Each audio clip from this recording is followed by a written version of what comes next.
This is Vrndavana Mahimamrta. We're discussing a section, many verses in this book. Prabhupada Saraswati wants to establish the unique position of Vrindavan Dham by comparing Vrindavan and contrasting Vrindavan with Vaikuntha. The gopis of Vrindavan versus the Lakshmis of Vrindavan, the mellows of Vrindavan versus the mellows of Vaikuntha. There's quite a few verses we collected here. The comparable position of Vaikuntha Lakshmis and the Braja Gopis, is what we call it. It's our 19th section of discussion. We discussed a lot of things actually from this book. Ultimately we'll cover the whole book in a roundabout way. I just reviewed some of the points, just to remember.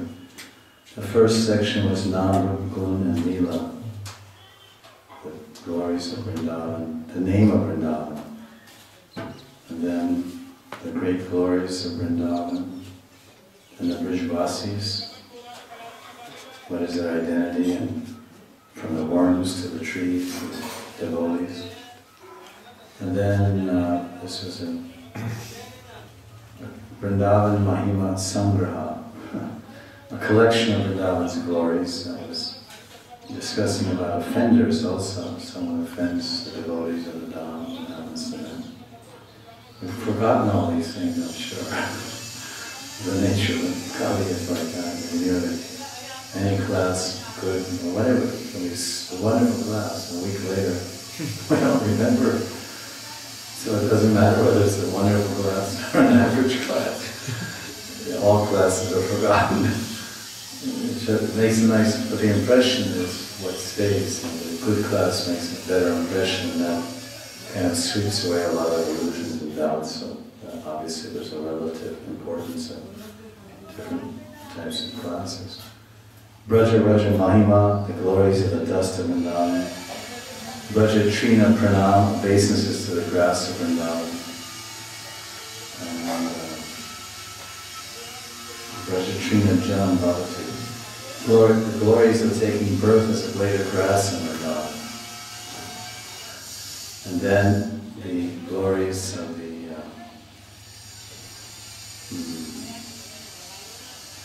the creepers of Vrindavan Dham, a whole section describing the latas and creepers. And then describing the vrikshas, the glories of the Vrindavan trees. Then the glories of the birds of Vrindavan. I guess he writes so many verses. And then I think we touched about the glories of Maya and Vrindavan. How Maya is also in Vrindavan. Well, we should transcend that Maya view of Krishna. Then the Surabhi, glories of the Surabhi cows of Vrindavan. The enchantment of the love land of play. That was section 15. Then the Brajavaja means Raghunaga Bhakti.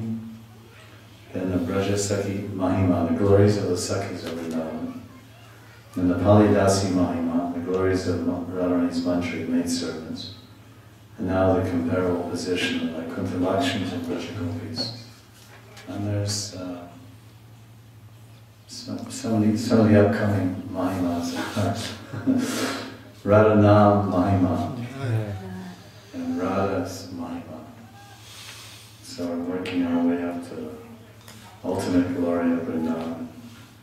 The ultimate glory is Kirtida Sutta, the most glorious daughter of Kirtida, Srimati Radharani, who never leaves Vrindavan. There's some yogini and viyogini that feel separation and also range. Some yogini is that aspect of Radharani feeling union with Krishna. Even in Kurukshetra she experiences union with Krishna in some yogini form. She goes there in that aspect. We discussed that in our answer. So now let's continue with this. This is chapter 11, verse 98. There's no interest in Ishvara Vaikuntha. So the Brijvasis, they don't care too much about this Vaikuntha Ishvara.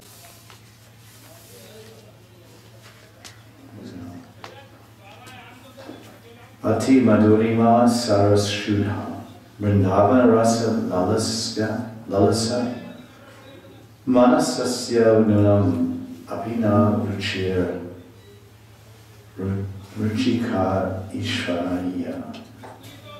Varta priyam anukulataya hi savam. Persons who are greedy to attain the shelter, the most nectarine abode of Vrindavan, do not relish topics related even to the Supreme Lord of Vaikuntha. Because all animate and inanimate objects of Vrindavan are favorably engaged in the service of the divine couple. So the Brijvasi worshippers of Radha and Krishna, they would rather just be here in Vrindavan with the lowly creepers and trees and dogs and everyone in Vrindavan is serving Krishna. They're more interested just to be here amongst them and observe how they're serving in their own way. And they're all part of the divine pastimes. We read about Radharani showing a favor to a ship. And we say, I always thought this Pushkarini, where the Shamsan ground is in Radhakund, I thought it was called Shiv Kori. It's actually Shiva. And Shiva, something like Shiva means jackal. And Vrishvasi. There's different books they have about this Vrindavan, they call it Shiva Kori. But usually people say, oh, this is Shiva Kori. But it's Shiva and Shiva, whatever that is, but what is written in books is V. Not Shira, whatever your Hindi word is, but some other word, Shiva. And they say that means jackal. So the pastime is there where Radharani was, you must have heard. So some boys were they trapped a jackal in a hole and they were trying to disturb him by burning wood at the opening of the hole, scaring and frightening the poor little jackal. So Radharani asked her Sakhi to chase away those boys. And then the jackal came out and Radharani fed him some rotis or something. I don't know. But then she said, even a jackal, she told the jackal, she said, in my kingdom, you should not have any fear for your safety. I'm Vrndavaneshwari. And this is the month that Vrndavaneshwari became Vrndavaneshwari in Magh Mas, such an auspicious month. So we're bathing every day in the month of Magh to celebrate Radharani's coronation. Because on Purnima and Umrao means queen or sovereign. And there's Chata and Umrao.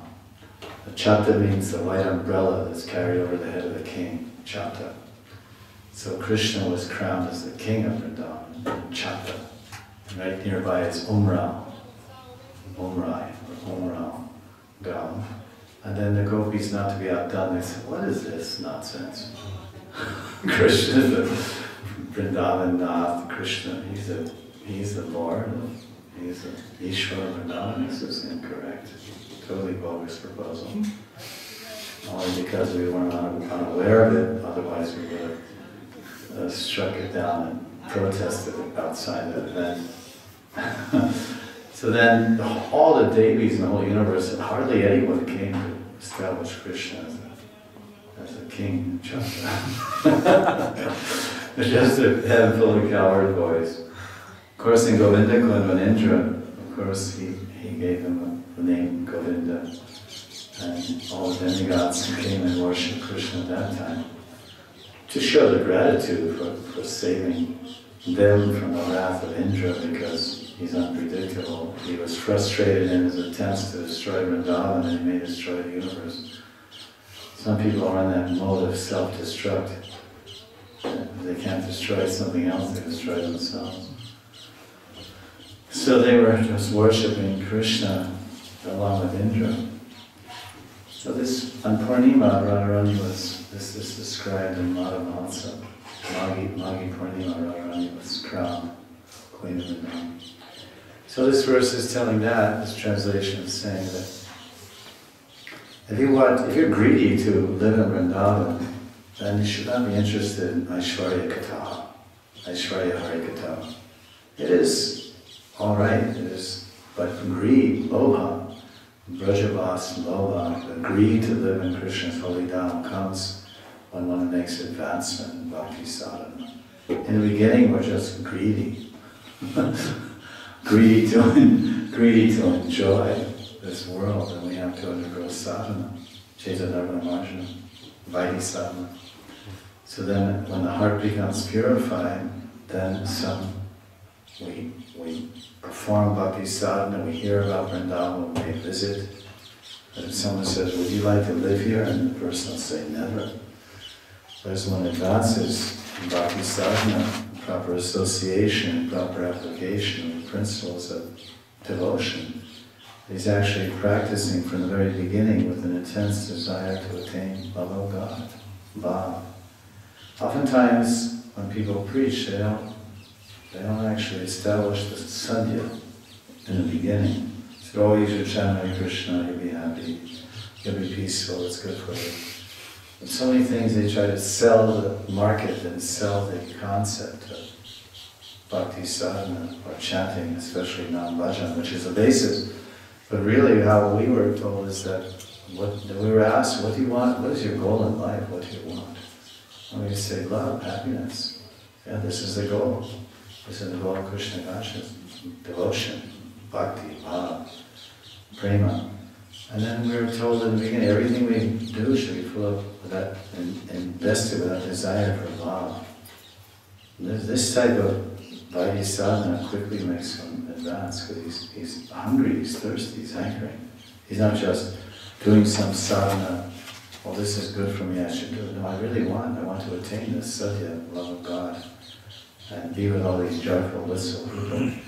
So eventually, he loses interest, he reads the Bhagavatam, he reads so many books, and he becomes purified, and then it awakens a relish, a desire within his heart to live in the holy dham. He hears about the 5 most important factors of devotion, and he's engaging in them all wherever he lives.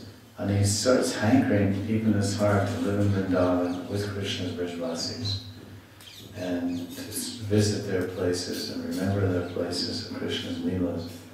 And this is a natural byproduct of advancement in bhakti. Detachment from the janamstan, bhoma ijyati. Bhoma ijya means worshipable. We consider that our place of birth is worshipable. We become deeply, severely attached to it.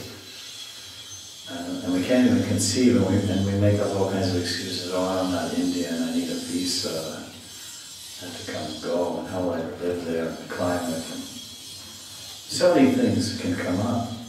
But when one is actually advanced in bhakti, then he intensely desires to always reading about Vrindavan, hearing about Vrindavan, and living in Vrindavan. So this verse is saying, for one who's greedy to attain the shelter of the abode of Vrindavan, then he's not interested in Aishwarya Katha.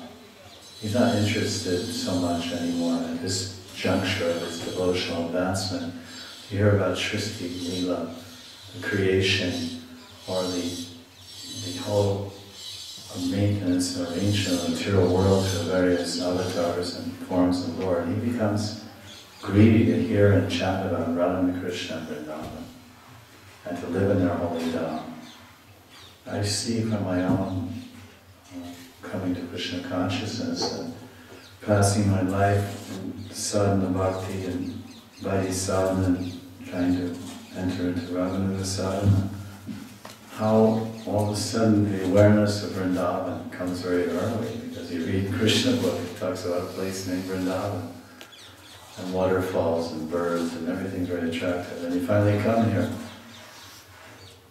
And of course the physical Vrindavan that you see is not what you read about. What you see is not what you hear about.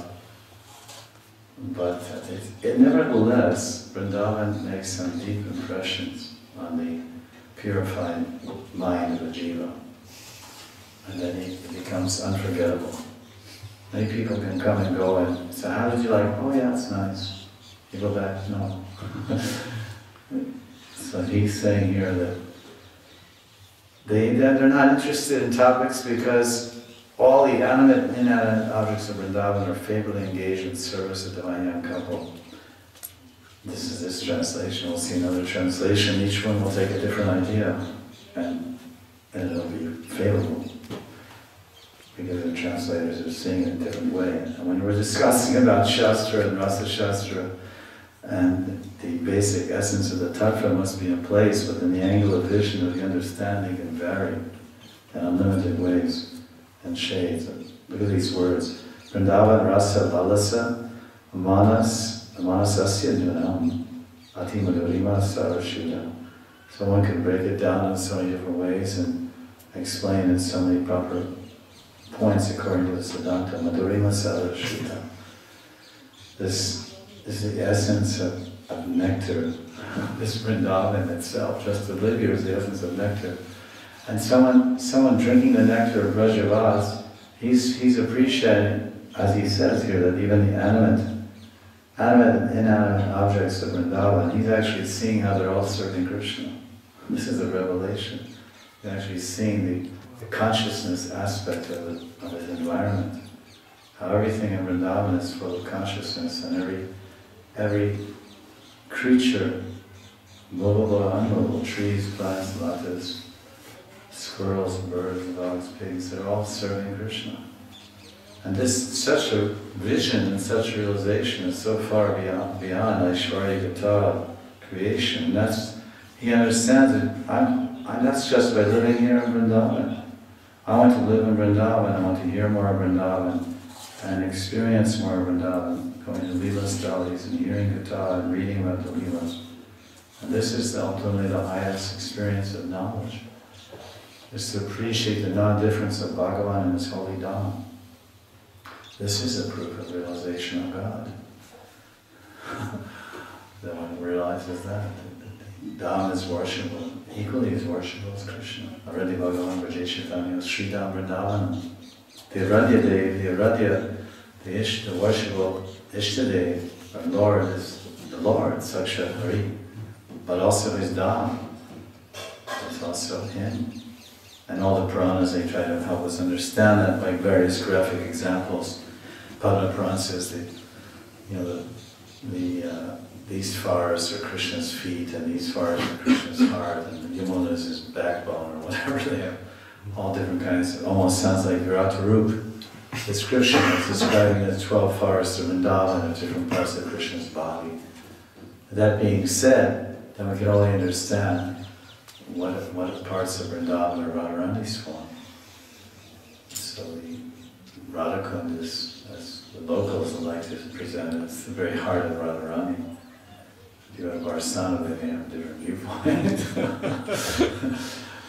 Just like we say the tongue of Giriraj is here in Radhakund, the Jiva Mandir, but then the Vallabhacharyas say the mouth of Govardhan is a Yatipur. I think they call it Mukaravinda, Shiva, lotus mouth. And we say, no, his mouth is not a Jatipur, it's a Manasi-ganga. Because we also say that's Mukaravinda. So it's like Gita everywhere, or his faces and hands and eyes. Let's see another translation of this glories of Vrindavan. The main thing about living and hearing these glories about Vrindavan is the appreciation that one will develop and realizes, as I heard once from one great devotee, he said that when one advances in bhakti, he realizes that everything in Vrindavan is above him. Even a particle of dust is greater than he is as a jiva. Because he's the jiva, the sadhaka, coming from conditioned life, he's coming from this Bahiranga Shakti, this Tatastha Shakti. And so he is a mixture of so many things, of material energy and spiritual energy, Atma and body. But the particles of dust in the holy Dham, the Kankan, they're all Chinmaya Shakti. They're totally Chinmaya Shakti. So even that's why this person, the Acharya, is saying that so when we take a flower from Krishna's feet, we touch it to our forehead. Because this flower is in a higher position than I am. This flower is sitting on the feet of Krishna. So in Vrindavan, every particle of dust is sitting on the feet of Krishna. Mahaprabhu was realizing this in his Brajavana. And Gavira, and he's praying like this, that all these particles of dust in Vrindavan are stuck on your feet. And that prayer alone, it shows the significance of a particle of dust at the feet of Nandananda. Nandananda's feet wander in Vrindavan, so they're full of Kankan, Bole, Sri Radha. So we can appreciate that this particle of dust is greater than I am. It's worshipful to me, so is this flower. And you take a particle of dust to Vrindavan, we put on our forehead. We put on our head, we worship the particles of dust. If that type of reverence and that type of vision comes, then how much reciprocation will come from the Holy Name? There's another translation here. The same verse, 1198.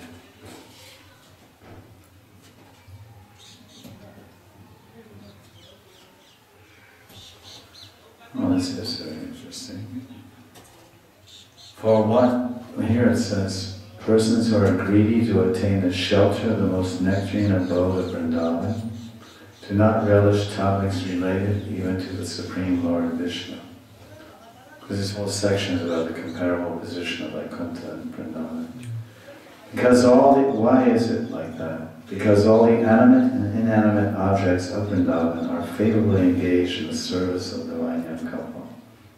So the whole idea of hearing Aishwarya Katha, the grandeur and majesty and glories of Krishna's creation and maintenance and all these other aspects of the material world, are simply to bring one to the point of surrendering and serving the Lord who is great, the great majestic Lord, Vibhu, Chaitanya, Nano Chaitanya. Serve the Lord, but then ultimately as one's serving the Lord, then he appreciates Vrindavan and he appreciates the animate and inanimate entities in Vrindavan, and it goes to a higher level of actually entering the Nitya Vrindavan and serving the Siddhadeya.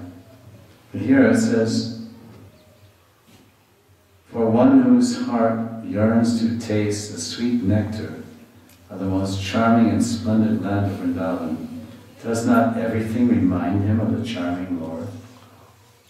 So we look at the Sanskrit, Ati Madhurima Sarat Shuddha. So the Shuddha's nectar, Madhurima is so sweet, excessively sweet nectar. The essence of this excessively sweet nectar, Vrndavana Rasa Lalasa Mahasasya Varta Priyama Kula. This sort of translation sounds, everyone has its own points, their own virtues. Because there's similarity, there cannot but be a similarity. But this one, we get the points here, is that if we want to taste the sweet nectar, this Madhurima Sara Shuddha, then what do we have to do? Then we will taste it. For one whose heart who yearns to taste the sweet nectar of the most charming and splendid land of Vrindavan, does not everything in Vrindavan remind him of the charming Lord? Anukulya, Varta Priyam Anukulya Savanati. Everything is Anukulya for his, to remind him of the Supreme Lord, his taste, ruchi. He's taken it from this aspect, it's all about Vrindavan. That everything, the animate and inanimate, everything in Vrindavan actually increases his taste for his Lord. When you see a monkey, because you're a devotee, then you think, oh, Krishna used to feed these monkeys. And they used to help him in his exploits. So he would use them for his games and in his sporting, they would engage in Krishna's service. So everything you see, usually we see, oh, that monkey's stealing my clothes. We have to go beyond the cover. Just like we see a conditioned soul, we go beyond the cover and see a potential devotee. And we just stay with the cover. So the cover of Vrindavan is the Maya cover. The Maya cover is that cover which prevents us from seeing the Leela. And the Maya cover prevents us from seeing how everything and everyone in Vrindavan is an udipan to remember Krishna's Leela. But the Maya covering is there. We don't, oh monkey, he took my clothes. Oh pig is dirty, oh, all these things. But you see the Bhangi sweeping the street and you think, what do you think? Do you think of Jagannath Das Balaji and his intense appreciation for the Brijvasis? How that he took roti, I believe it was Jagannath Das Balaji. He saw the Bhangi and he thought, oh, what a great soul, what an exalted person. So when we see Vrindavan through the eyes of the great Mahajans that have lived here and done bhajan, and we see through the Shastras, then we can begin to appreciate how the synergy of everything and everyone in Vrindavan. And then our outlook towards the Vrijvasis and from the Bhangis to the Brahmins and everyone in between will be so much different. It will be based on the knowledge that we've acquired and the realization of that knowledge, and then our actual application of it. Because we've seen here that there is one particular Bhangi that sweeps the street, kind of tall, lanky person. But I've always understood this idea of how exalted everyone is in Vrindavan. Because we are foreigners, we are traders on a foreign soil. Like the British may come to India to trade, and they're treading on foreign soil. They're traders on foreign soil. They're not natives here. They're not born here, but they come here to get some profit, to exploit the nature and the production here: silk, gold, tea, coffee, etc. Fruit, nuts, so many things. People, labor, soldiers, everything they exploit so much. So when we come to Vrindavan, we're traders on foreign soil. Because we're not born here. Even the dogs are born here. So you compare something, there's points of comparison and contrast to it everywhere. So you say, okay, take a dog, compare a dog to me. Am I better? In some regards, yes. Am I less fortunate? Yes. What is the fortune of the dog that's greater than mine? And a proud person can't see, oh, dirty dog. He only sees like that. But then a broad-minded person who has some paravidya, transcendental knowledge, they'll see, well, this is not a dog, this is a Vrindavan dog. This is not a sky, it's a Vrindavan sky. This is not a moon, it's a Vrindavan moon. This is Vrindavan Chandra. This is not a moon, it's the face of Radharani. And you see the moon, I see the face of Radharani, says Krishna, and Rasapurnima. I don't see it. For me, the moon is Udipan to remember my Chandramukhi Radha. For you, the moon is Udipan to remember your wife. Does not everything remind him of the charming Lord? Ati madhurima sarasuna, Vrndavana rasa lalasa, manasasya dhanam, apina ruchi, karishvariya, varta priyam manukulataya I sabam matra. Beautiful Sanskrit. To me, Sanskrit is like a jar of honey, and I'm on the outside looking in. And unless you're gifted with good brains and lots of determination, sanskaras from your last life, it's very difficult to have familiarity with Sanskrit. So honesty is, we don't know, but we adore Sanskrit. And even from an unknowing position, but if one's an unknowing devotee, you can appreciate the beauty of such language. Madhurima Saraya, Madhurima. That's Radha Krishna Smriti Madhurima. They're always relishing this, remembering the sweet gunas and leelas of Radha Krishna Smriti Madhurima Anandena Samholito. They became completely beside themselves. Memory can make you crazy. You remember someone of the material world that you were deeply emotionally attached to, involved with, you can go crazy by remembering. But you can the Goswamis remembering Radha and Krishna, they went crazy in love of God. Some will become they completely forgot everything that was of this world and became merged totally in the internal spiritual world of Radha and Krishna's Smaran. This was their teaching for the Seva Sadhaka-rupena, Surupena Chatri. And Siddharupa are supposed to do that, become lost in Smaran. It's in that verse, it's the same verse, I mean, rather, isn't it? Sankhya Paravakanama. So that's their explanation of their Seva Sadhaka-rupena. Sadhaka group, they did the Seva and their Siddharupa. In Sadhaka group, they were counting the name and counting how many obeisances. Nativi means how many obeisances, how many dandavats were they offering, that means Nativi. Nativi means expressions of humility. Nativi. So it's generally translated as obeisances, dandavats. Sankhya Purvaka Nama Gana, Nativi. Palava Sambhikritam, Nidraha Vyara Karijana. Radha Krishna. So the physical expression of their devotional attachment in Rag Marg was by their chanting of Ashtakams, the writing. They wrote them first. They wrote them and chanted them and sang them. And then in their manasic deha, they became absorbed in Smaran, Radha Krishna Vinasmriti, Namrukun Lila. So much absorbed they forgot everything. So this is what happens.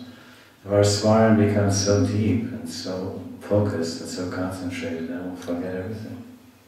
And we'll remember that identity, the manasa chintadeya, mantas chintadeya, that mentally desirable, conceived identity that we want to serve Radha and Krishna. So that will become imprinted in our chitta by repetitive meditations with that sankalpa and desire. Becomes etched in our consciousness, like acid. If you pour acid on glass, you can etch the glass. It melts the glass. You make designs. So the consciousness becomes like that. And there's an example in 11th canto of Bhagavatam. So many examples that the wasp, Pesha, Kia, Kita, Lajanaya or something, how the wasp or hornet, he caught one worm, small worm, stuffed him in his hole. And the worm was sitting there in a little hole and always meditating on this wasp, when he's going to eat me.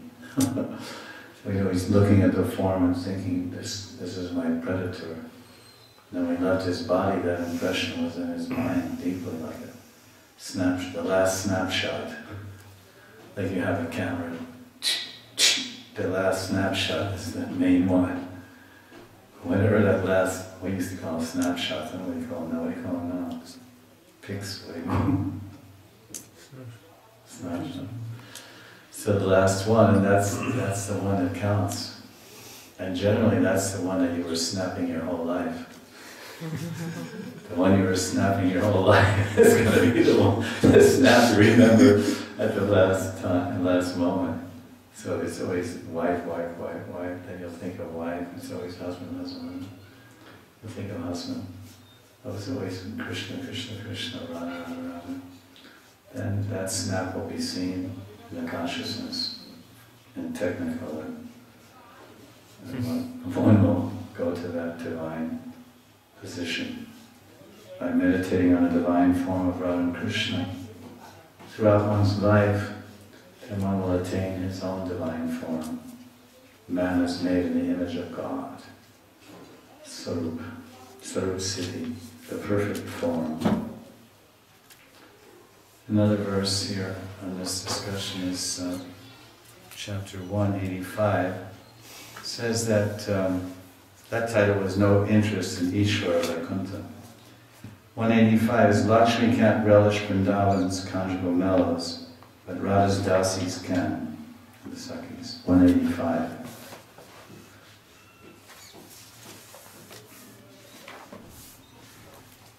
Because it's comparable to the positions of the Lakshmis and Vaikuntha and Gopis. 25.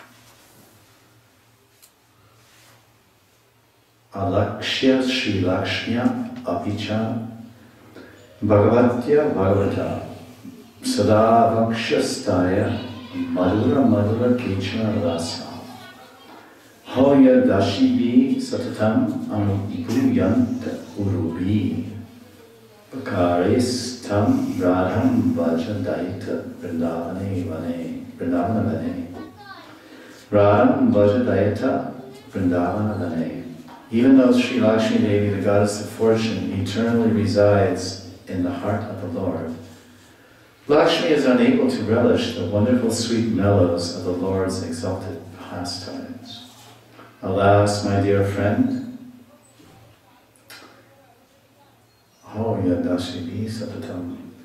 my dear friend, reside in Vrindavan and simply worship Sri Radha.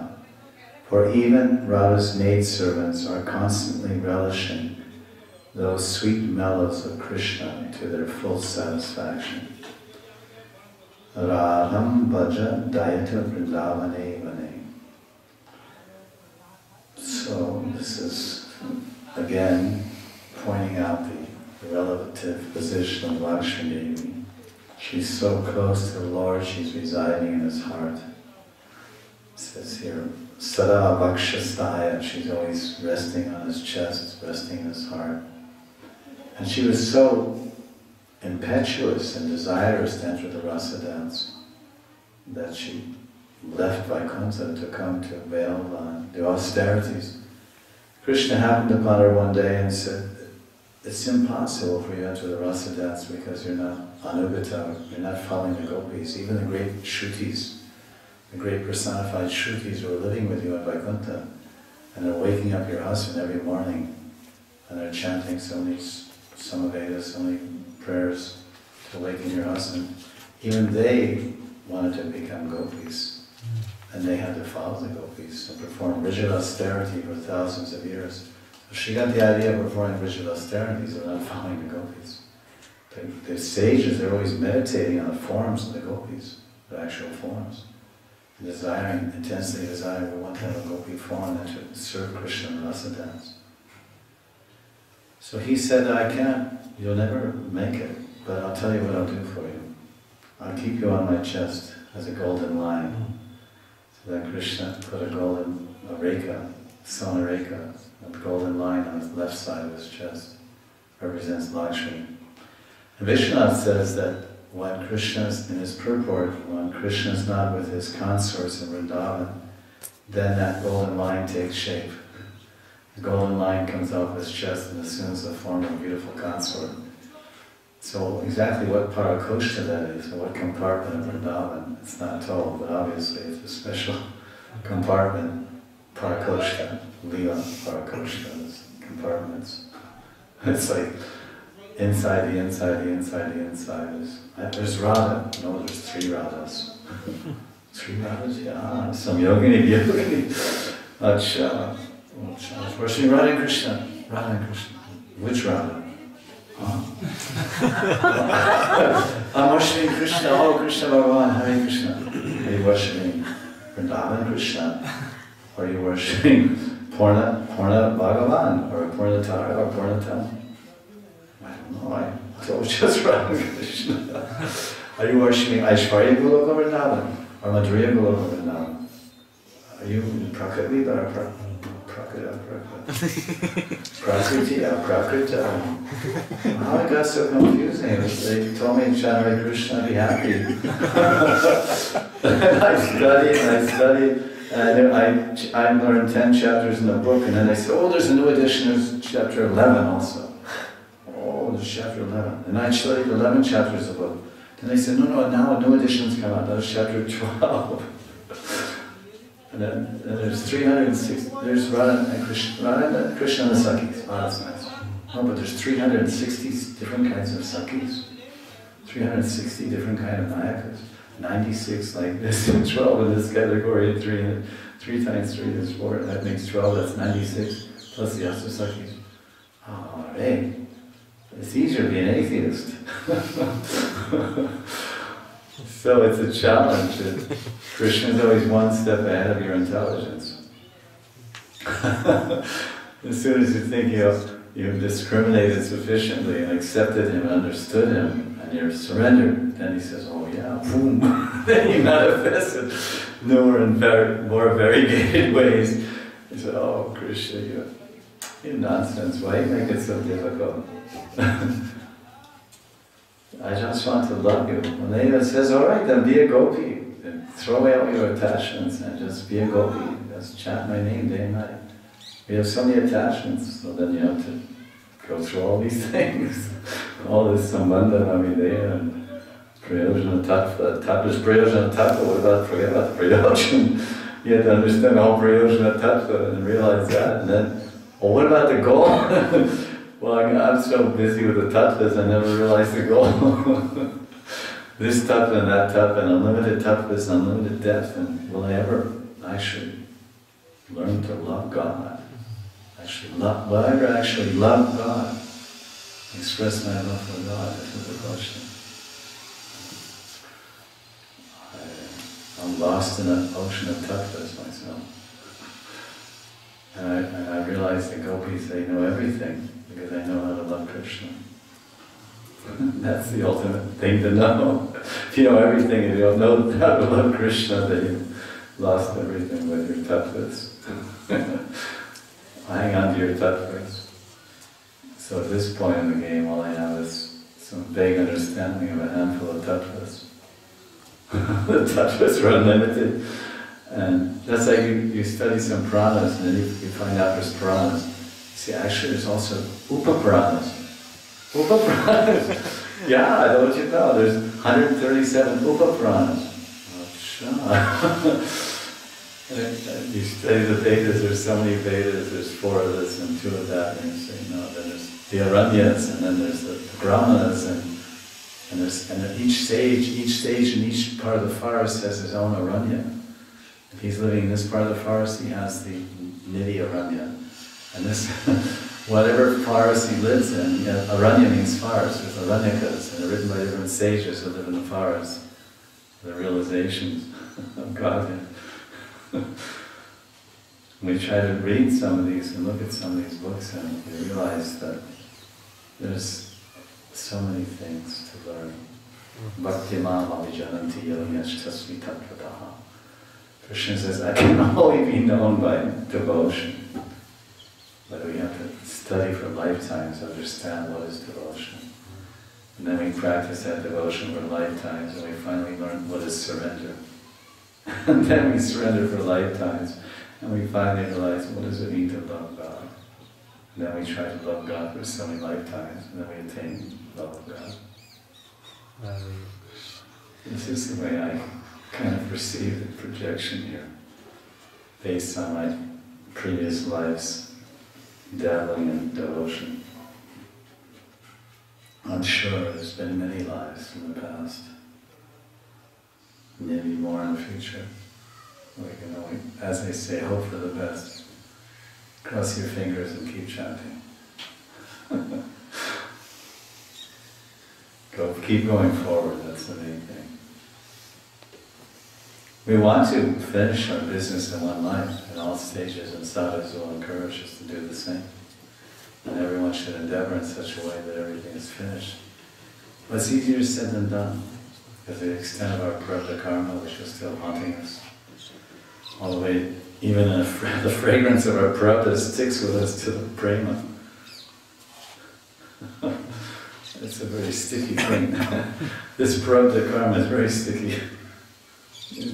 It's hard to get, it's like getting bitten by a cobra. You can't throw them off your ankle. I know one lady in the village, my friend's wife, she was bitten by a cobra when she was picking firewood, and she kicked it and it flew off her leg. The natural response. And the cobra immediately came back like lightning and bit her again. She kicked it and went off again. And it came back again. Right back and bit her leg. And this time he held on, so she was shaking her leg, and the snake says, I'm not letting go. I've come here as the time factor. Kalasar. As she's shaking her leg, and while she's shaking her leg, she died. She was within 1 minute or so. And the father Kauravas went about his business. And then the whole sad story of 3 children under 5 years old or 6 years old. This is the tragedy of this world. So we've heard this translation, let's see another translation. Vrindavan. I guess if we hear Vrindavan glories enough, then we may start to appreciate Vrindavan.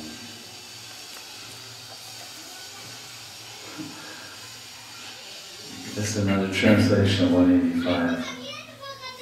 Alakshya Shri Lakshmiya Apicha Bhagavatya Bhagavata. Even glorious Lakshmi Devi who rests on Lord Narayan's chest, Sada Vaksha's thigh, Madhura Kichana Rasa. She cannot taste the supremely sweet nectar that Radha's maidservants always taste in various ways. Aho yadashivi satatam anubhuyanta urubi. Oh dear friend, please worship Radha in Vrindavan forest. Tam Radha Bhaja Dayata Vrndavana Mahimamrta. Basically similar translation. So the idea here is to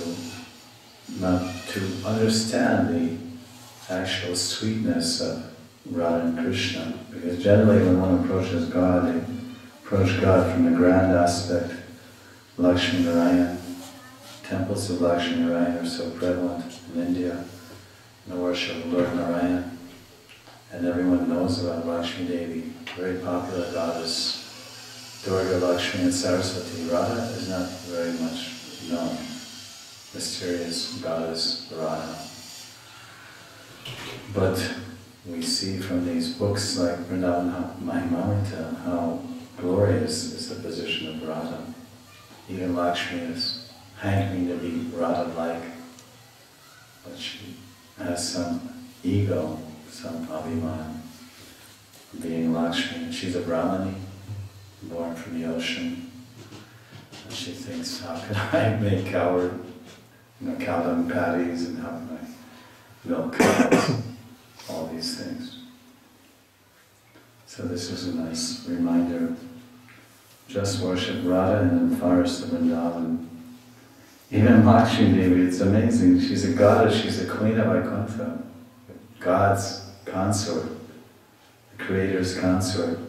And she doesn't have the access or the eligibility to taste the sweet nectar that the simple maidservants, the Nityasakis, Pransakis, the maidservants of Radharani are tasting greater happiness and joy than even Lakshmi Devi, who is such an exalted. Generally, the position of being a Rani or a queen is desirable, it's the topmost position. Of being a kinkar, a kinkari, a servant is not considered the topmost or an exalted position. But in the kingdom of love, in Madhurya Vrindavan, even the simple maidservants are tasting the wonderful nectar in their service to Radharani. Madhura Kichana Rasa, Aho Yad Dashivi Satatam Anubhuyanta Udabi.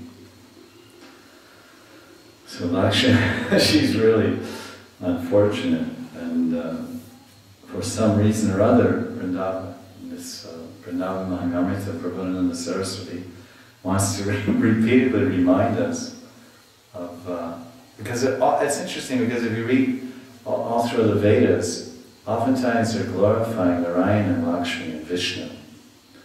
And this worship of Radha and Krishna is extremely esoteric and secret. It's become most evident and prominently understood in the last 1,000 or so years of Nimbarkacharya and Chaitanya Mahaprabhu. They've uncovered the secrets of the Vedas and brought out these hitherto not so much revealed scriptures, the Brahma Samhita, Sanatkumara Samhita, the Gopaltapani Upanishad. They have, from these shastras, their own Mahaprabhu's followers, and from the Bhagavatam, they've expanded a whole entire philosophy to explain the unique position and worship of Radha and Krishna. They brought out the secret. They revealed the hidden secret of the Vedas. The word Radha and Madhav is mentioned in the Rig Veda. There's one verse on Radha Madhav in the Rig Veda. I believe it's there in that Shlokamrita book. But otherwise, it's very hard to find the name of Radha anywhere, except in some Puranas, of course. But the ancient Shrutis and Smritis you won't find. So he wants to make it a point, listen everyone, our Radha is something extraordinary. And her service is so extraordinary. And there's many verses, I have many verses here collected. This is 1194. Brahma prays for Rasa Deya in Vrndavana. He wants to have a body where he can serve in the Rasa Lila. This is 1194. Suvimala Madhura Hariras Purna Nava Vapur Vidir Vrinate Vrndavana Bhuvi Vandya Sadguna Brinda Hi Lord Brahma has prayed for a pure, eternal, transcendental body filled with love of God. Hari Rasa Purna Nava Vapur Vidir. Vidi is Brahma. But anyone who has taken shelter of Vrindavan is endowed with all good qualities. Vrndavana Bhuvi Vandya Sadguna Brinda. Brinda, of course, in this case means the group of Gaura Bhakta Vrinda, right? So Vrinda means, Vrinda Sadguna means whole collection of good qualities, and Sadguna means also spiritual qualities, which also ultimately means Sadguna Vrinda.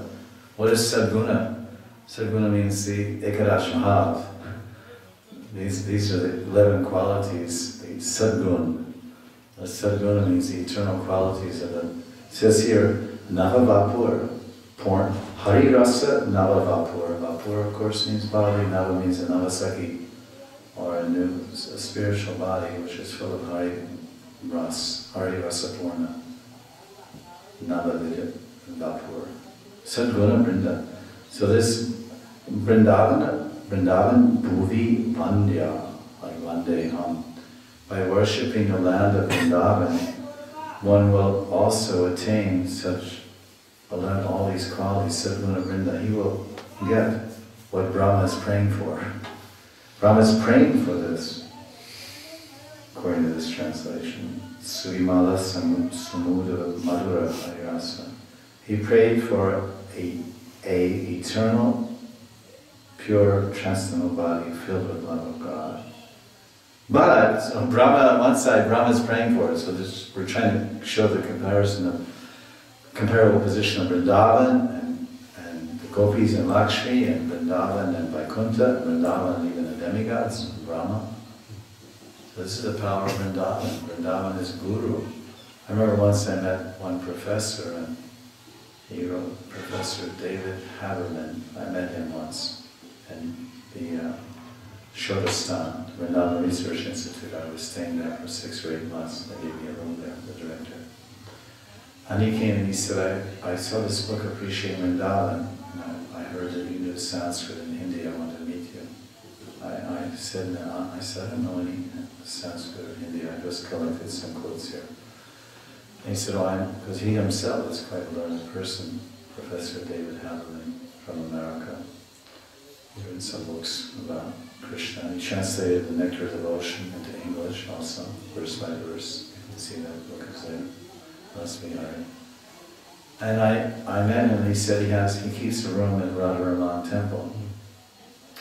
And I said, you have a guru? You have a guru? He said, no, I'm coming to Vrindavan. He's a very old person coming to Vrindavan since a long time, in the 70s maybe, early 70s possibly. And for me, Vrindavan is my guru. He said, I have a Govardhan Shila, I worship a Govardhan Shila. But Vrindavan is my guru. I don't have any guru. I said, all right, can't argue that. He said, any questions I've had, Vrndavana has asked, any inspiration I've needed, Vrndavana has given. Of course he has Giriraj also. And he must have some good friends at the Vrndavana temple, because he's right inside the complex. He has a room in there. He did at that time, 89, 91 or so it was. So here's someone who's just coming to Vrindavan, and he's getting just the Vrindavan itself. So this verse is saying, if you live in Vrindavan, what does it say here? This is 185. What is it? 1194. Excuse me, 11, that takes us. Because it's kind of like you're on the ocean, and the waves can take you in different directions. Once you enter the ocean, you don't have any control where the waves are going to take you. Sometimes they have an undertow, they pull you out, they grab you, and take you out, and you may not come back.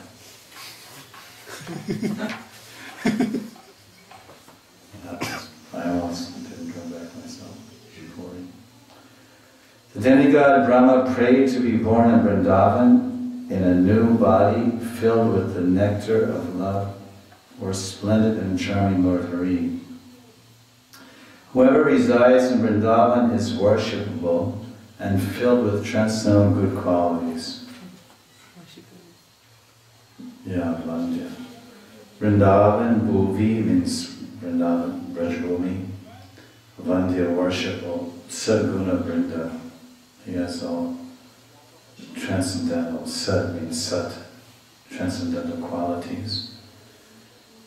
Basically the same translation. I rather like my adjusted one. That if you live in Vrindavan, you can realize you're Siddhadena. This is the ultimate Sadguna Vrinda.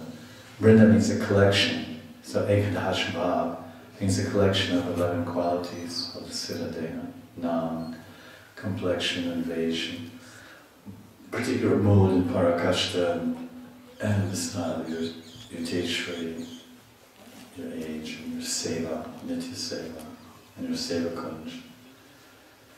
These are the ultimate eternal qualities of each individual jiva. 11 symptoms or qualities of a spiritual form. And Brahma is praying for that. He's praying, here it says he's praying for a pure, eternal, transcendental body. And here it says, he's the same thing, he's praying to be born in Vrindavan in a new body. Well, new body, it says Navavapur, Purna, Harirasa Purna, Navavapur. So, of course, it means a new body, but also means a spiritual body. Filled with the nectar of love for splendid, charming Lord Hari. So, Sudimala, Madhura Hari, Madhura, that most sweet Hari. And Hari in this case, of course, means Krishna, not Vishnu. Hari Rasa Purna. So a Navavapur is not simply a new body, it's a rasa-filled body. It says here, it says Rasapurna Navavapur. So the Rasapurna refers to the Navavapur. The spiritual body is full of ras. This is the whole idea of coming to Bhav. And Bhava Bhakti, then we experience the taste of ras, combination of different rasas, and prema becomes so much more profound experience, even sporty. Sakshat Darshan. So the Navavapur, the spiritual new body that one finally attains of a Navasakhi, is obviously full of Rasapurna. It's completely full of rasas. It's the praying, the Sarup Siddhi. The spiritual body is full of Rasapurna. So Brahma is praying to attain a rasa-filled spiritual body in Vrindavan. And we've taken shelter, so anyone who's taken shelter here, they will also ultimately attain their spiritual body by the arrangement of the Lord, directly to Diksha Guru, Shiksha Guru, Chaitya Guru, Parishad. There's different ways the revelation can come. Some may say one way is standard or another way is standard. But the mercy of the Lord never follows any particular standard. It's causeless. It's called causeless. Causeless means there's nothing you can do to make it happen, but you try. What does causeless mean? It means there's nothing we can do to make it happen. If Krishna wants to bestow mercy, he's free. He's an autocrat. He can bestow mercy anywhere. We try to position ourselves. We've seen others that receive the mercy of the Lord, and there are the exceptional cases that didn't really do anything for any sadhana, bhajan. But generally we find that everyone does something to somehow attract the attention of the Lord. So better we follow those examples of sadhakas that endeavored with great intensity, like the 6 Goswamis of Vrindavan. They are our role models. Shri Sanatan Bhatta Raghunath, Shri Jiva Gopala Bhatta Dasa Raghunath, the 7 Goswamis. We are to follow them, we are to study their teachings and pray for their mercy, and they themselves can reveal themselves. As Prabhupada told once, to Rupa Goswami appeared to him in his rooms, his kitchen at Vrndavana, and blessed him with confidence and success in his future mission to spread Krishna consciousness. Swamiji, you go and preach the teachings of the Goswamis and Mahaprabhu. We'll be right behind you. You'll be all successful. So Prabhupada came there. He went to Vamshi Gopal temple in this Gokulananda Gera area, and then finally he moved. He thought, what a great invitation. Jiva Goswami has invited me to do bhajan next to him. And Rupa Goswami has invited me to do bhajan right behind him. Look here, listen, Bhaktivedanta Swami, my Jiva Goswami is sitting here on one side, now you sit over here. So Jiva Goswami is on one side and Rupa Manjari, Rupa Goswami is serving, and Prabhupada was on the other side, serving. And praying, spending so many nights out there in front of the samadhi, crying. On Ekadasi night, Purnima night, Rasa Purnima, Prabhupada sitting there, and Hridayananda Das Babaji, who was staying in the room upstairs at the time, he heard some sadhu crying his heart out, "Oh, Rupa Goswami, Kripa Karo, Rupa Goswami, oh Rupa Goswami Bad." And who is this crying? So he looked over the roof and he saw there was this elderly Bengali gentleman, Bhaktivedanta Swami, during his Nirjan Bhajan stage of life in the Vrndavana temple. When we stayed there for 3 years in those rooms, 1989, 1992, we knew about that. We knew that person also. He was living at Radhashama Sundar Mandir and he was Pujari there. He introduced this very wonderful way of painting the deities' faces, which later was taken up by Radha, and also dressing Shamsundar in a very, like taking a dhoti. They would buy dhotis from the market, a white dhoti and the lines on it. They would fold it in such an attractive way and very tightly around Radha. If you ever noticed, they have a very interesting style. This is in Vrindavan, Sevakund, Radha Shamsundar.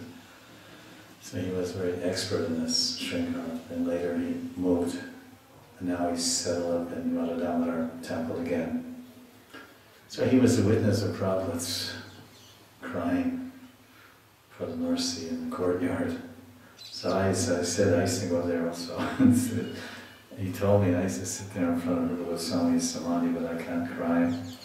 I would just simply pray and chant. But it's a great place to go and cry.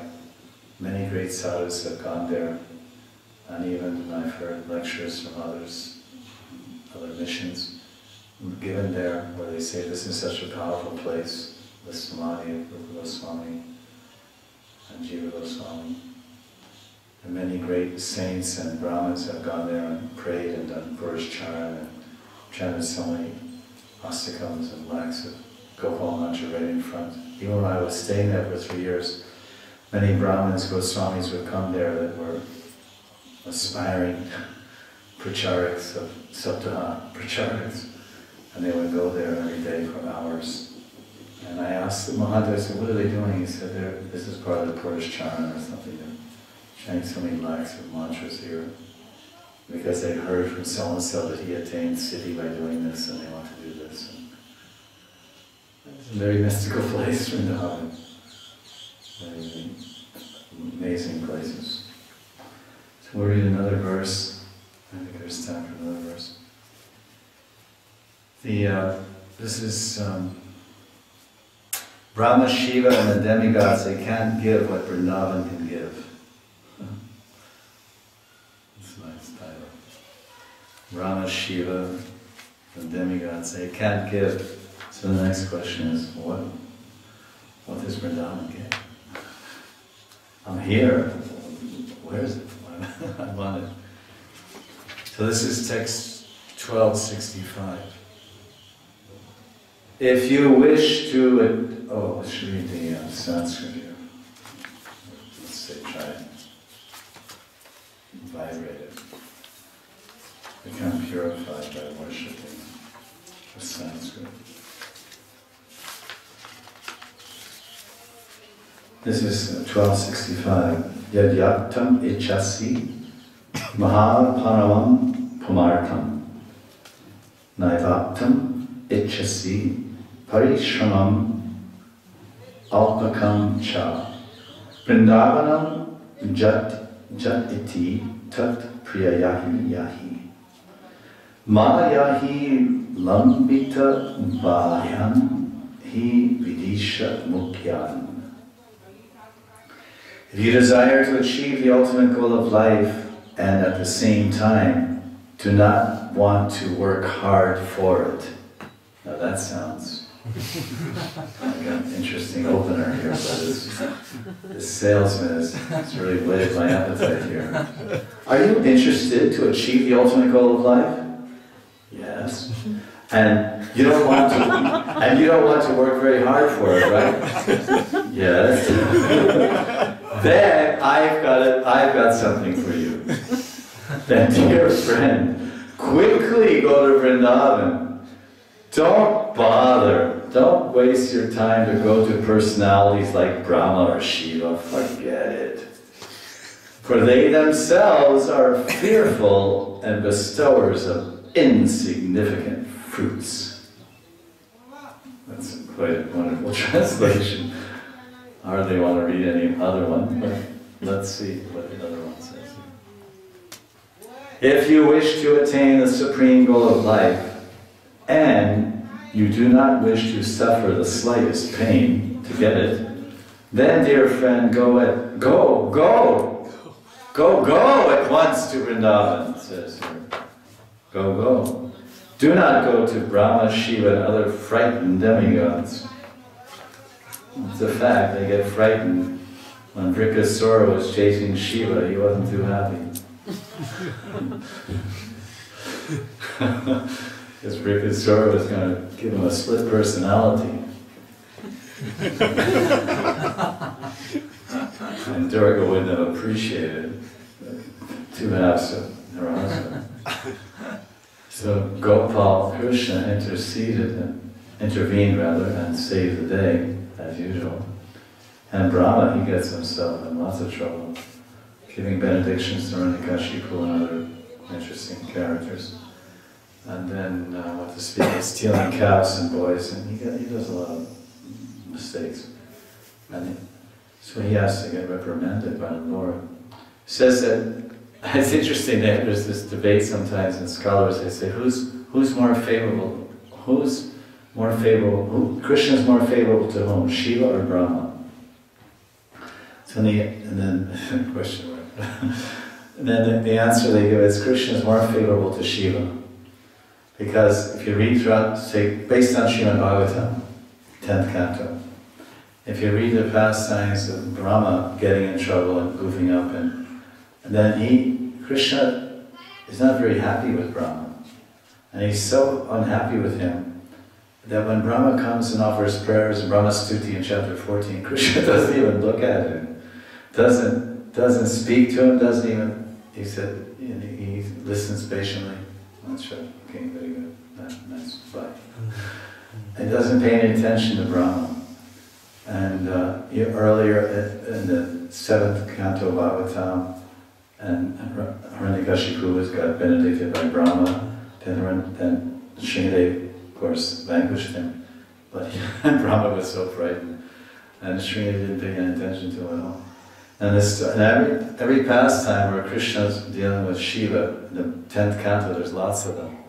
There's one where Krishna has to fight Banasura, and Shiva comes out to fight on Banasura's terms. So then Krishna reciprocates with him, and he speaks to him. He's, all right, listen, Banasura is your devotee. I cut off all his arms. He had 1,000 arms. I cut off 996. I'm going to leave 4 arms because that's his sarup. And so the Shiva Loka, he'll be your eternal servant, so he'll have a 4-armed spiritual form. So that's there in the Krishna book. In the Banasura, he cut off all his arms, he left him with 4. Because Shiva said, oh my Lord, please be kind to my Banasura, he's my bhakt. He's all right. I left him 4 arms. This is his sarup. I killed his demoniac form. And that attacked my grandson, Aniruddha. So there's some dialogue, and he forgives him, and he's happy with him. Then Brikasura, then again he was afraid. Shiva was running from Brikasura, and Krishna came to save him, and said to him, said, you should be careful, you get bones to it. He was Krishna is always very friendly and kind to Bam Bole, to Shiva, to Indra and Brahma, especially Brahma. He was like, nonsense. He didn't pay him any attention. So this discussion is also there. I think it's in Vishnu's purport too also. So Brahma is in his own transcendental fanaticism. Prabhupada Saraswati is saying, don't bother, don't waste your time, don't go to Brahma, Shiva. How many people go to Shiva and Brahma? So many people go to Shiva. They themselves, they're fearful. They were afraid of Hiranyakashipu. All the demigods were so afraid, including Brahma, everyone. They didn't know what to do. Even Lakshmi didn't know what to do. And so then they become fearful. So don't waste time with them. If you want the ultimate goal of life, then go to Vrndavana. You don't want to work hard for it. Both translations agree because it says, Ichasi Mahaparamam Pumartam. That's pretty easy Sanskrit. Ichasi, that's your Icha, the Mahaparamam, the highest transcendental form of desirable object for the human being. Pumartam, Prema Purushartha. Then Aptam Ichasi Parishramam Alpakamcha. This is Parishram. You know, you want it, but you want that, but you want Alpa. You don't want want very little difficulty. Parishram. Parishram means difficulty, fatigue. I don't want to get too tired. I don't want to get sweated up about it. But I want it easily. Alpa means Alpha made it very little. Then, what should you do? Vrndavana Jatati Tatpriya Yahi. You should go there and you'll get that dear thing that you want. Then Lampita Bhayam, you'll attain it. You'll attain what you want, that dear thing that you want. Priyaji's lotus feet, Priyaji's Charan Seva, you'll attain from Vrndavana. There's one catch. It's easy. It says you want the highest, ultimate goal of life, and you don't want to work hard for it. Yes? Have any takers out there and listening to this?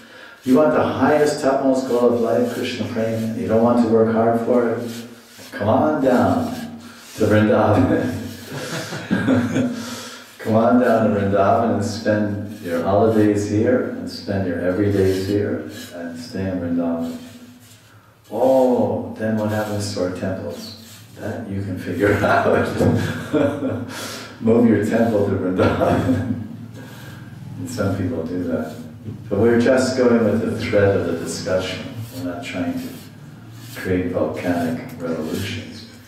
But the dear author, Prabhupada Saraswati, is trying to show the glories of the gopis, the glories of Vrindavan, and counter and balance and compare them with the demigods and with Lakshmi and Vaikuntha, because they're the topmost personalities in this world, the demigods. And the topmost spiritual abode is Vaikuntha. Everyone says Vaikuntha Prapti. Where's your father? Oh, Vaikuntha Prapti. When someone dies, they always say Vaikuntha Prapti, at least here in Vrindavan. Oh, my Golok Prapti, Vaikuntha Prapti, Golok Prapti. I don't know what they say in Mamba, they say he's dead, or what do they say? Swargavas. Swargavas. So they have a different idea of perfection. Outside of Vrindavan, when someone old man dies, your grandfather, father, whatever, say, oh, my father, I say, how's your father? Oh, he passed away. He's Swargavas. He's living in Swarga. He's Swargavas. He's gone to live in the heavenly planets. He's gone to heaven to dance around with Indra and his friends. But in Vrindavan, when somebody leaves their body, then they say, oh, where's your father? Oh, Golok Prapti. Everyone says. Bangi, Brahman, Rich, anyone, they say, Golok Prapti. I say, well, it seems like a cinch, you just live around here in Vrindavan like an ordinary person and Golok Prapti. No japa, no classes, no anything that we do.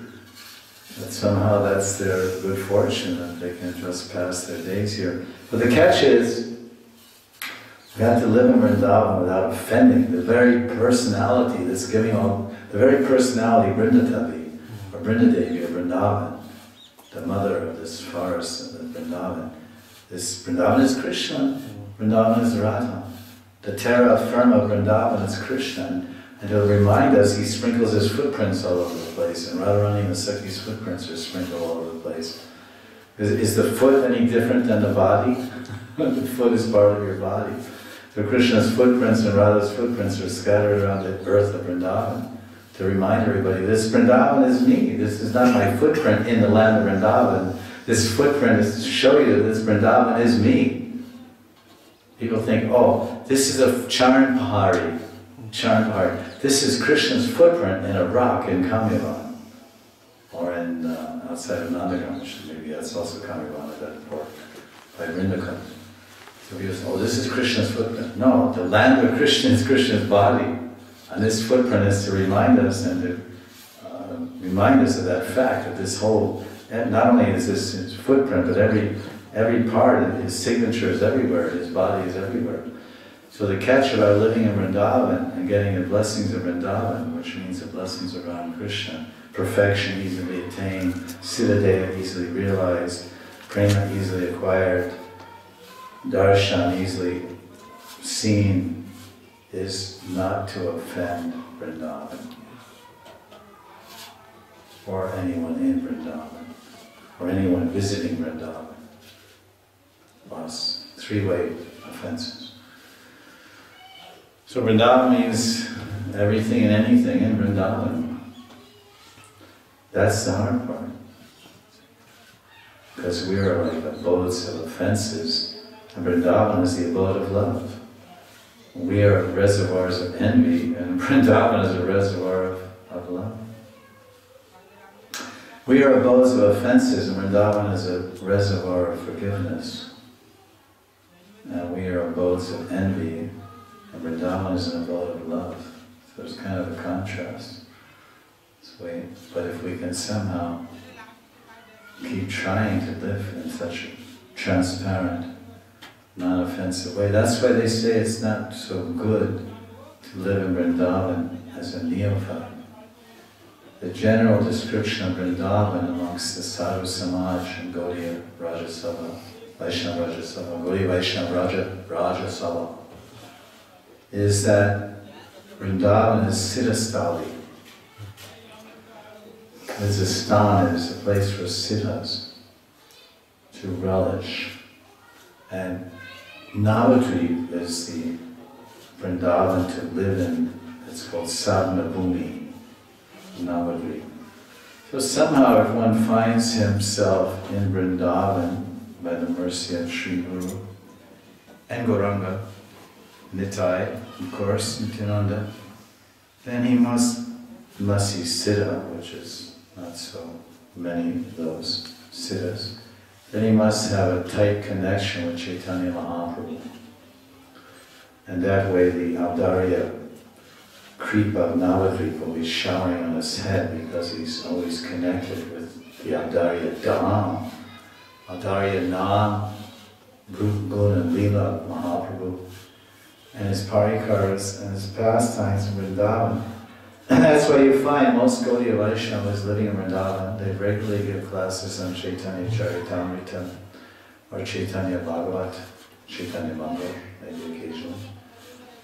And they do so much Gaura Bhajan, even they worship Gauranga, Gauranitai, Mahaprabhu in Vrindavan, because it's so much important to quickly purify the heart. And we see that this is the special quality of Jagai and Madhai. Inconceivable but true. They did every sin but offending Vaishnavas, which is also a sin. And we offend Vaishnavas. We don't do any obvious sins, but we offend Vaishnavas. It's a very interesting comparison. Jagai and Madhai, they engage in every possible sin, as you know, in Chaitanya Bhagavat, this whole chapter describing their liberation, how Yamraj came down to witness the whole thing, and went back in his chariot and fell unconscious when Chitragupta was telling that, well, the scribes have broken their hands and they can't, the Shravanis, there's 20 Shravanas and Shravanis that report to Chitragupta everything, all sounds that you make, any kind of sound you make. The ultimate witness is sound. Shravani. Because your heart is moving, it's making a sound. So that sound is your karma. Loved up. Because you're only in the body because of karma. The soul doesn't have a heart that goes loved up. Soul is silent.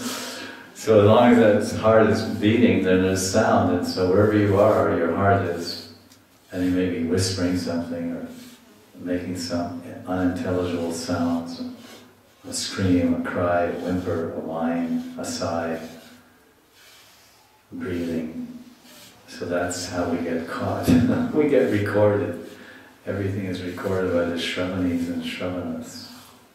There's male and female, the servants of Chitragupta, Yamaraj. They're reporting everything.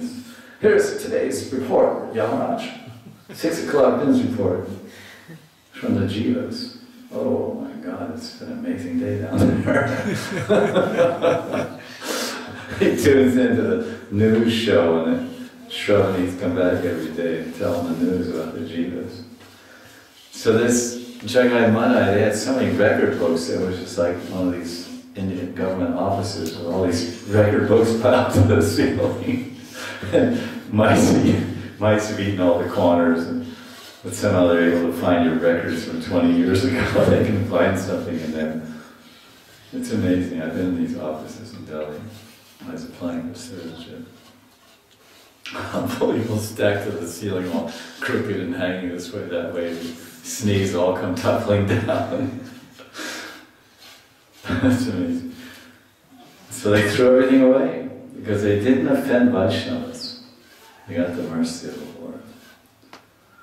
Nitai. Nitai is the champion. He's the Lord of the Vaishnavas. He champions the cause of the devotees. So that he doesn't, offenses to devotees don't sit well with Nitai. They don't sit very well. He doesn't like. And Balaram also, he has his club ever ready to smash aparadhis. And they get smashed. You see, when oftentimes when you live in Vrindavan, if you make some offense in your mind, you'll stub your toe. It's counted. Yeah. What did you say? It's counted in the mind, in Vrindavan. Yeah. He's saying offenses in the mind are counted in Vrindavan. That's interesting because we heard there's some reprieve. And generally in Kali Yuga, one is not responsible for the wayward, crazy minds. But in Vrindavan, I don't know the reference, maybe you've heard it, I don't know. But there's many things like that. Yeah, Acharyas will say these things from their understanding or their realizations. In Vrindavan, everything is special in Vrindavan, that's one thing we have to accept. and understand the achintya shakti of all that, of the Dham itself. And then accepting that, then all the amazing things that go with that. Once you accept the inconceivability and the spiritual position of the Dham, because without accepting that, then you're not in the Dham. If you don't accept that Vrindavan is a spiritual place, and it's the Dham, the holy abode of the Lord, then you're not here at all. You're nowhere. But once that's accepted and believed to a good extent, then when we hear things like, well, in Vrindavan you're responsible for your thoughts. So you think offensively, you're getting the reaction, you'll get the reaction from offense. Stub your toe, hit your head, you'll go somewhere in a narrow path, and of course now there's no narrow paths in Govardhan. It used to be in Govardhan, the inside path is quite narrow, and you have to bend down and go like this through different sticker bushes and mend your way through. And you get scratched in the forehead or something by a sticker bush. And I was told numerous times, as living in Vrindavan and Sevakunj with all the older type Vaishnavas and Vishwasis, if you hit your head somewhere, that means that you have bad desires. You're thinking bad desires, some sinful desire, thinking, contemplating. And if you hit your foot, it's because you made a fence. Stub your toe, cut your toe, this, that. You offended some devotee, and then you have to think deeply, because then you may realize at that time, you go, oh, I must have offended someone, who was it? And then you start trying to recollect. And if you're fortunate, you may recall, and if you're not, then either way you have to repent and pray the Lord to forgive you, and pray to the Dham to forgive you, roll in the dust of the Dham. Submit yourself before the Dham, submit yourself to the Dham and say, oh Vrindavan Dham, I'm an offender to you. So you taught me this lesson. This rock rose out of I'm so many times walking on this footpath, and one day this rock rose out of the ground and met my foot. Boom! Oh! Maybe it just bruises you severely, so you remember it throughout the parikramā. Or even is more favorable, cuts you. They say if you get cut in Vrindavan, then your sins are coming out. On parikramā. So if you're on parikramā and you cut your foot, then your sins are coming out. So of course, to find the praman for these things that we're discussing, again it comes under this inconceivability factor that Vrindavan is the Lord's abode, and there's so many interesting things here. Like we told that story about one sadhu who said in Vrindavan dreams are reality, and outside of Vrindavan reality is a dream. Generally, everywhere a dream is considered an illusion, manufactured in the subconscious based on the inputs.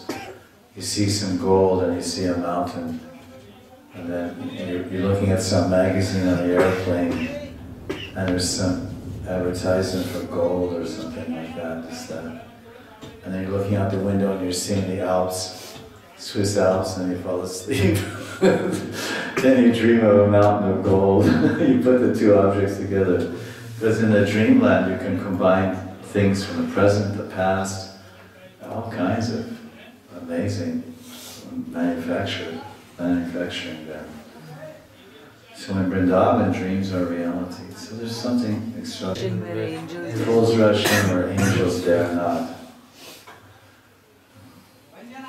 Well, there's another statement in Mathura Mahaprabhu which gives us some solace to those poor souls in Vrindavan. And that statement is that sins committed in Vrindavan can only be forgiven by Vrindavan. So if one inadvertently, due to a wayward mind or uncontrolled mind, wrong contemplation, engages in some miscalculation and misdeed, then while living in Vrindavan, then his only recourse is to continue to live in Vrindavan in a proper way, and to pray for forgiveness, and to be repentive, and pray to Vrindatavi, to Guru Varanga and carry on. Because when a devotee is mad, then he takes full shelter of Vrindavan. And he says, Krishna, I can't leave Vrindavan. And so I'm a ward of the, I am a ward of the state. I'm a slave of Vrindavan. I'm enlisted in you. So you have to purify me, uplift me, and keep me. So it's so nice and comforting when you read this Vrndavana Mahimamrta, where he says Vrindavan is like a mother. Vrndatavi Mata, we read that one phrase, Vrndatavi Mata. The Vrndatavi, the forest of Vrindavan is like a mother. And the mother produces the children. And then she produces the children, and then she takes responsibility for them. And she nourishes and protects them. So to live in Vrindavan means that Vrindavan has produced you. The mother of Vrindavan has produced you. That's why we've appeared here. We have appeared in Vrindavan. So the mother of Vrindavan has given us birth. She's allowed us to appear here by whatever means or ways.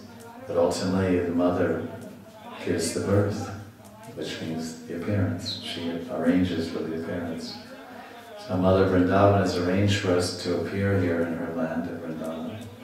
And she must nourish us, and she must feed us, and she must lift us when we're down and protect us. Because we only have one mother, so you count on your mother to do everything.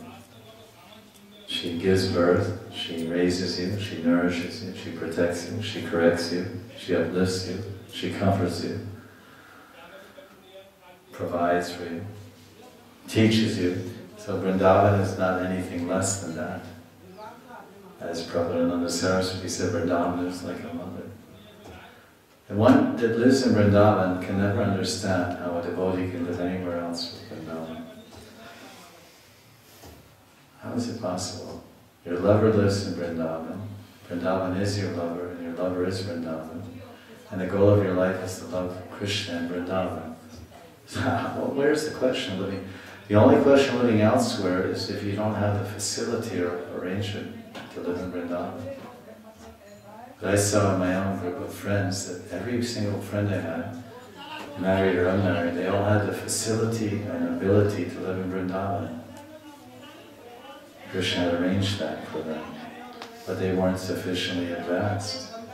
They weren't sufficiently attached to Krishna and Vrindavan. So they maintain their place outside of Vrindavan. It's not, you can't say it's Prabhu Datta Desh. Prabhu Datta Desh means the Desh, the place that's appointed by my Guru Prabhu. My Prabhu is my Guru. And he's representing Mahaprabhu, Sri Chaitanya and Krishna Prabhu, the Supreme Master. So Prabhu Datta Desh means the place given by Guru. So Guru might say, you stay here and maintain this temple in Delhi. But some gurus say their Desh is Vrindavan. Prabhu Datta Desh.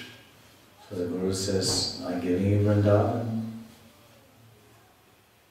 Prabhupada gave us Vrindavan. He said, this is my home, come live with me. At the end, when Prabhupada was leaving his body, he said, I want all my disciples. He told the GBs, he announced to all my disciples, I want them to come to Vrindavan and stay with me. And see me now, and be with me. But there was some, didn't happen, somehow or other. Not all the disciples were able to have that fortune, actually very few.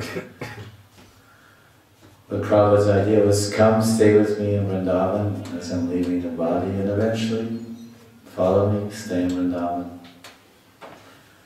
Home, our father, the children live with the father, and the father lives in Vrindavan. So we can pray for those that have not understood this. This is the Prabhu Datta Desh. This is the place given by the Prabhu. If someone is engaged full time in a service of a temple somewhere, then that's their Prabhu Datta Desh. That's the delegated appointed place that their Krishna Prabhu, the the Supreme Master, Krishna. He's engaged. It's not that when you work in a factory, the owner of the factory has to come down to the line and tell you what to do. There are many downline representatives of the owner of the factory that give you your daily orders and commands and engage you. But it's all coming from the top down. So the Supreme Master that's dictating everything is Krishna for his devotees. But the immediate taskmaster is the Guru, Sri Guru. He's the Prabhu that's representing the Supreme Prabhu. He's the important. Like you may never even meet the owner of the factory, but you know that Birla owns a steel plant. You ask somebody working there, did you ever see Birla? No, but I know he owns the place. I'm getting my paycheck. So the same thing. But the Prabhu, the one who gives us our place of seva is the Guru. He says, stay here, serve. The Prabhupada gave us this place to serve. So we're serving, and Prabhupada gave other places to other devotees to serve. I know God brothers have been serving as temple presidents for 30 years, 40 years. That was their service given by Prabhupada. That's their Prabhupada Desh. That's their perfection. Krishna wants them there. And Prabhupada wants them there. Prabhupada wrote a letter, he had 5,000 disciples. I want 500 devotees to live permanently in India. I want 500 of my disciples. And at that time, they were all Westerners. There was no Easterners, no Indians. I want 500 disciples. That's 1/10 of his disciples to live in India and preach. So that's 1/10 of the population of ISKCON, 500%. 500. So we said, oh, I want to be one of those 500. Fortune 500. The 500 richest people in the world. No, but so that, because I wasn't given any particular Prabhupada Desh after Prabhupada. I had one Prabhupada Desh and then it expanded to become Vrndavana. So we'll end there. Vrndavana Mahimamrta.